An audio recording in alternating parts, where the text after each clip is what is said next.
boy Cars Swag and welcome to this video. Today we're gonna be talking about the Horizon series in general, ladies and gentlemen. Forza Horizon series. I've been wanting to talk about this series for a long time.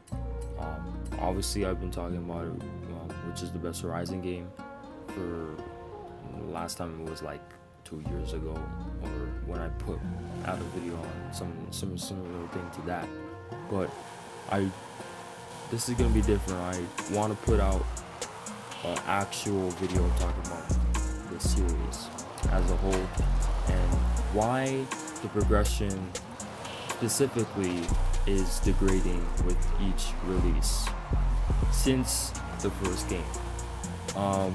I've been wanting to talk about this for a long time, just to get this out. And you know, there's a certain YouTuber that finally got in my head to put this out, and I would like to shout out Moses B for giving me the idea to actually finally put this video out.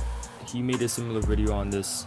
I agreed with almost everything he said, and there were some few things that I didn't even notice that I want to talk about in this video as well. So I would just like to shout out him, and I'm gonna put his channel in the link. You can go check his channel. He makes really good reviews on racing games and etc.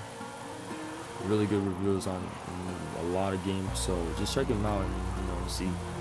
But anyways, let's get right into as to why the progression keeps degrading with every game. So let's start with Horizon 1, ladies and gentlemen. Okay, Horizon 1 was a very simple game. You know, you were just a rookie, starting from the bottom, and there was this big guy, that big popular guy named Darius Flint that you need to beat in order to become the Horizon champion. And you would work your way up from there, from slow cars in the beginning to fast cars at the end. Seems pretty solid, right? Well, it was. This game had a really solid progression system. It was not only challenging but also very limited. Most of the events you had to do in this game was locked behind certain cars that you had to choose, certain classes. On top of that, putting or racing against certain bosses, or in order to win the car or win their car and earn actual things within the game. Everything that you can possibly think of that are not in the games right now was in Horizon 1, and that's what makes Horizon 1 so special of a game and why it's so highly praised as a game. Now what about Horizon 2? Well, Horizon 2 is pretty much similar to Horizon 1's progression. It was the same traditional progression system, except it was a little bit light on you. Except of being more strict as to what Horizon 1 was, it was a bit more light. So it would give you a little bit more room of doing whatever you wanted to. And I would say that this game was the reason as to why they continued on with the progression systems they do nowadays, with what Playground Games do nowadays. It didn't fully start here, but this was probably the game that influenced the progression systems that we got in Horizon 3, 4, and 5. So I can like Horizon 2 all I want. I say this game is my favorite. It is my favorite. I can play the game all I want, but I cannot deny that this was the influence game. Now that's all I gotta say about Horizon 2, because I want to get right into Horizon 3, 4, and 5 and talk about the sandbox experience as to what these games have to offer. So obviously Horizon 3 came out and it felt completely different to what Horizon 1 and 2 had to offer. It was not your traditional progression. Instead, it was a sandbox progression system. And what does sandbox mean? Well, sandbox means you have the freedom to do whatever you want in the game. Let's say you don't want to do races. You could do PR stunts instead. Well, what if you don't like PR stunts? Well, you can do bucket list challenges instead. What if you don't like doing that? Well, you have anything else to do. You could do instead XP or get XP to earn whatever you like throughout this game. Now, what do you do in Horizon 3? Firstly, well, Horizon 3 is where you're in the Horizon boss. So instead of being a rookie, working your way up to becoming the champion, you're already the champion essentially. You're the Horizon boss. Now, what are you trying to do as a Horizon boss? Well, you just have to gain fans. Now, how do you gain fans within Horizon 3? Well, you do that by doing events, PR stunts, and bucket list challenges essentially. And there's certain tiers by upgrading your fan base throughout the game, and when you go through these tiers you get to upgrade all 4 festivals if you would like, and maybe open a new festival or just upgrade your current one, etc, etc. You know, there are 4 festival sites within the game, all of them being Byron Bay, Surfer's Paradise, Yara Valley, and Outback. And all of these different locations had, you know, different aspect as to what you wanted to do, and pretty much you had the freedom to do whatever you would like. And, you know, if you would want to go to the Outback instead of upgrading Surfer's Paradise, you could do that. If you wanted to do that with Yara Valley instead of Outback, you could do that. Whatever the game offered you, you were able to choose what you wanted, and that's what this game did. Now, obviously, that's what Soundbox ultimately means. You have the freedom to do whatever you would like in the game in order to get to the end goal.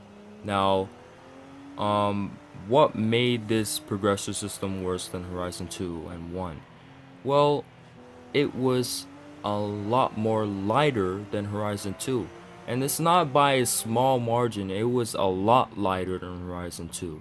Like I said, this game had a sandbox progression system. On top of that, this game kind of give you cars a little bit. Not through earning them with events, earning them by the game giving you them, like actually gifting you them without having to do anything within the game to earn them, type of thing. And also, wheel spins were a thing in this game. They were a thing in Horizon 2, but they weren't as prevalent or as lucky as opposed to this game's wheel spins. You have a lot more better chance of getting a good car in the beginning of the game in Horizon 3, and that is kind of the sad reality.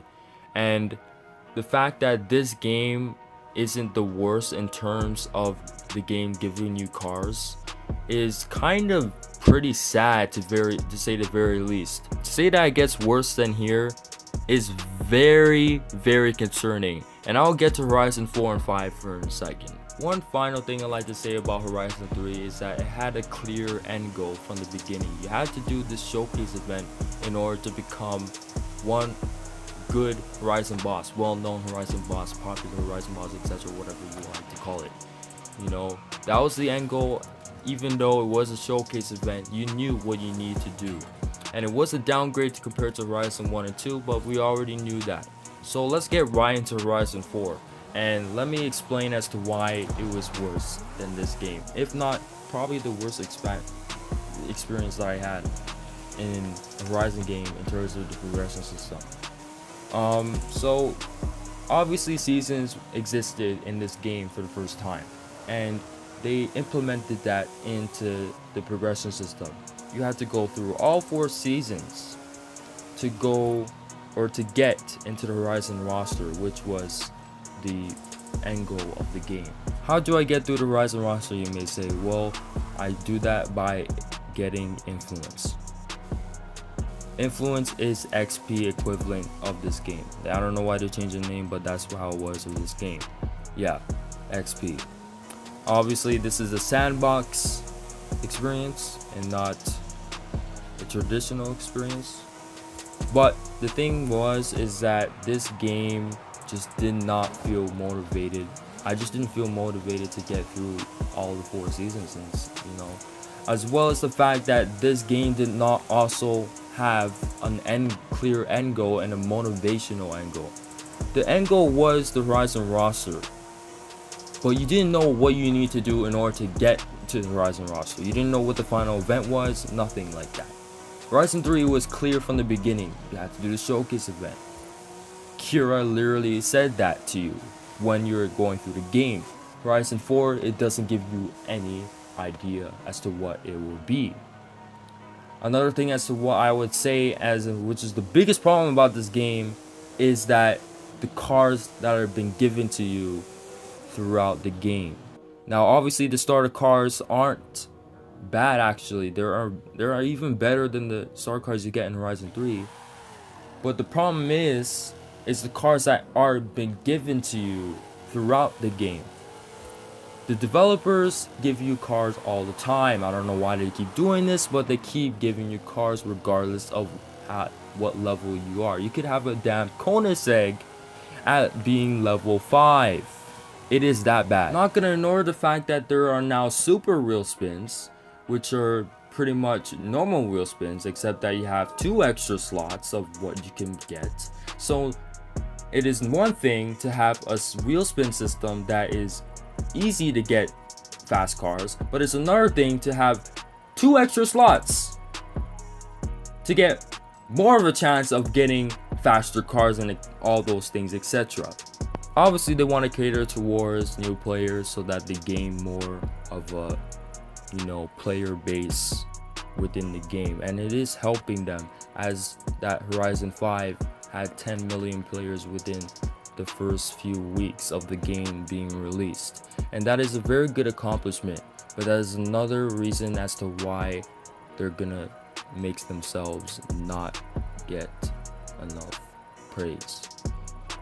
The core fan base is gonna complain even more and even more and even more and even more until stuff get better, and this is including myself. So that's why I'm gonna get to Horizon 5 right now, and I'm gonna explain as to why this is the worst progression system we had right now in Horizon game period. This game starts as like Horizon 3, start as the Horizon boss. Okay, now what is there to lose? Horizon 3 had a similar progression system and it was pretty decent. What is there to lose? Well, instead of getting 1 car as a starter car in Horizon 3, that is pretty not much of a starter car. Horizon 5 decides to give you all 3 of the starter cars that the game gives you the option to choose for. Yes, you heard what I said. An upgraded Corvette C8, an upgraded Supra, and a Ford Bronco. All can you just earn within playing 5 minutes of the game. This is a big example as to why PlayerUnGames is getting a lot of hate recently, and this is why people don't like these games anymore, and is why this game this series as a whole needs improvement. The progression system has been degrading for every game, and I haven't even spoken on as to why this is the worst campaign period. I don't even need to say any more. I feel like that is it. What also makes this progression system bad is that there's not a motivation for upgrading festivals, as that is non-existent with this game. The festivals that you gain or get in this game is through accolades. You have to do accolades in order to progress through the game, which is kind of a good idea. I do like the idea of accolades, but it could have been done better. If they want to include accolades in the next game, they could be doing it better, and I'll explain it later on with this video. But essentially, you have to do certain things within races, or having collecting certain cars, or multiple ways you can earn accolades from. It's like the equivalent to the levels of every single type of thing in Horizon 4, every single event or whatever in Horizon 4. It's like that, but a better system, and as well as pretty much every other aspect. But the only thing I am complaining about here is that you can't upgrade the festivals, you can't make them better, you can't, the only thing that is really doing with the festivals is unlocking certain events, and that is it. And that's why it is a downgrade compared to Horizon 3. Is it a downgrade compared to Horizon 4? It is as well, because again, you don't have a clear end goal, and you don't have a clear or a motivational end goal as well. You don't. There is not a clear end goal. But on top of that, you don't even know what the end goal is, period. All you do know is that you need to become a Horizon superstar. That's all you know. You don't need to even know what the final event is. There is not even a final event. Whatever you do last to get enough accolades to become Horizon superstar is technically your last event. That's what this game did, and that's what this game offered you. And you think that I'm done? Nope. Apparently they can make the wheel spins and the gifting even worse than what they did in Horizon 4. Yes, like I said, they made it even worse. I didn't know that was possible. I didn't think that was going to be possible, but they did it. Again, they did it again, and they'll probably do it again with Horizon 6, but I hope not. Wheel spins are ultimately the same thing as to what they were in Horizon 4, except they're more luck based. I think it could be just me, but ultimately they are the same. Gifting got even worse. It is one thing to have the developers gift you cars, same amount as they are doing in Horizon 4, but it's another thing to get gifted cars from players now. Yeah, that's a thing. That's a new feature from this game. Yep, just make it even worse. Now, I have nothing against gifting cars. I do it all the time, but I make it calculated. I always calculate my car gifting. If it's a Forza Edition car, I'm gonna gift it to a superstar. I'm gonna gift it to a person that already finished the game. If I'm getting a low tier car, like something like the 350Z or something like the Skyline R31, I'm gonna gift that to a new player. But some people out here be gifting Sesto Lamento FVs, any other FV car, period, like to new players, etc. Like, it just ruins the experience even more than it already is. And that is why Horizon 5's expansion, or not expansion, progression is even worse than Horizon 4. I didn't even think it could get worse than Horizon 4. It did. And that's a sad reality with these games. I want to see another thing as to what Turn 10 is doing with the Forza Motorsport series. I don't want to see a full reboot, but I want to see a full change to the series in terms of the progression. This needs to change, and this has to change. Now, what I can do to improve that? Well, first thing is the cars. They need to make it so that you don't get gifted cars in the game. Instead of you earn them. That way, people get satisfied instead of get overwhelmed or underwhelmed, depending on the situation. Obviously, if you want to get gifted cars, play on games. If you're really that desperate to gift cars to players, don't do it as frequently. Yeah. And another thing is, make the starter cars actual starter cars, and also make it so that you don't start as the Horizon boss or even be the Horizon boss. Start it as a rookie, but you can keep the sandbox experience, as that will be more appealing to new players, as well as the fact that you've been doing it through the last few games, and I don't think you have any there's no point into going back to the traditional way. In a sense, that's kind of stepping back, regardless of the satisfaction of rather having traditional than sandbox. I want this game to approve to everybody, not just core fan base and not just new players. I want a mix, and there has to be a mix. You know, you have to make it a mix. You can't just prefer to the other or whatever. I want this game to keep growing, and I also want this fan base to be happy as well, not be mad and complaining all the time. Part of the complaining is me, and I'm honestly tired of complaining. I've been complaining since Horizon 3 came out. Another thing in the cars is that I don't want lucky RNG with going through the wheel spins, as well as the fact that I want super wheel spins out and just normal wheel spins like what we had with Horizon 2 and 3. In any way possible, I want it to be like that again. I don't care if it's like Horizon 3's wheel spins, as long as it's not including the super ones. The last two things I want to say is include clear goal and a motivational goal or motivational goals.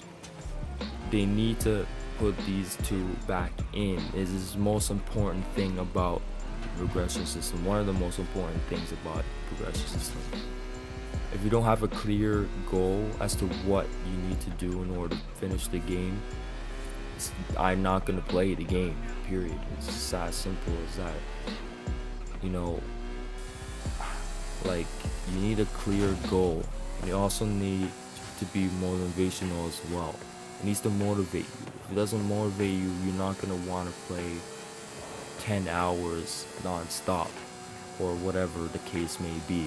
If you're a core fan of the game or new player, it doesn't matter. You would not want to keep playing this if that were the case. So, you know, they just need to do those things, as well as maybe add more events so that it will be less tedious. You won't only be doing, you know, races and PR stunts, whatever, etc. Again, like I said, the sandbox experience will not go away, and I don't have any problems with it. Horizon 3 did a good job of the sandbox experience. They could do it again. Like I said, they just need to make it properly done, like how they did with Horizon 3. Okay? Ultimately, this series has a solid foundation. Everything else about this series is good. Got good maps, you got good soundtracks most of the time, you got good car selection. All you need to do is make it so that the progression isn't letting it down. Once you do that, you have an amazing game on your hands and could compare it to Horizon 1. Maybe not on that level, but as happy as people were playing Horizon 1 and what people that play Horizon 1 nowadays. You know, Playground Games, you just need to improve on this and this only, and you guys will be smooth sailing from then and then on. People talk about it all the time. Playground Games, that's my message to you right now. My final message to you right now is that you can do a hybrid towards new players and towards core fan base as the satisfaction of this progression system for the next game. Once you do that, each side will be happy. Mostly. Obviously there's gonna be the haters, but mostly everyone will be happy if you get it done right. And that's it, folks. I just wanted to talk about that today. Playground Games, I love you. I do. I really do. I wouldn't be playing these games if I didn't. I wouldn't be starting from the beginning. I wouldn't be playing the first game to this in the first place if it weren't for you. I appreciate you in every aspect. I appreciate you for making all of these consistent, nice games. All of these games are good. It's not a bad game so far. But obviously, this is a big problem and needs to be finished and fixed.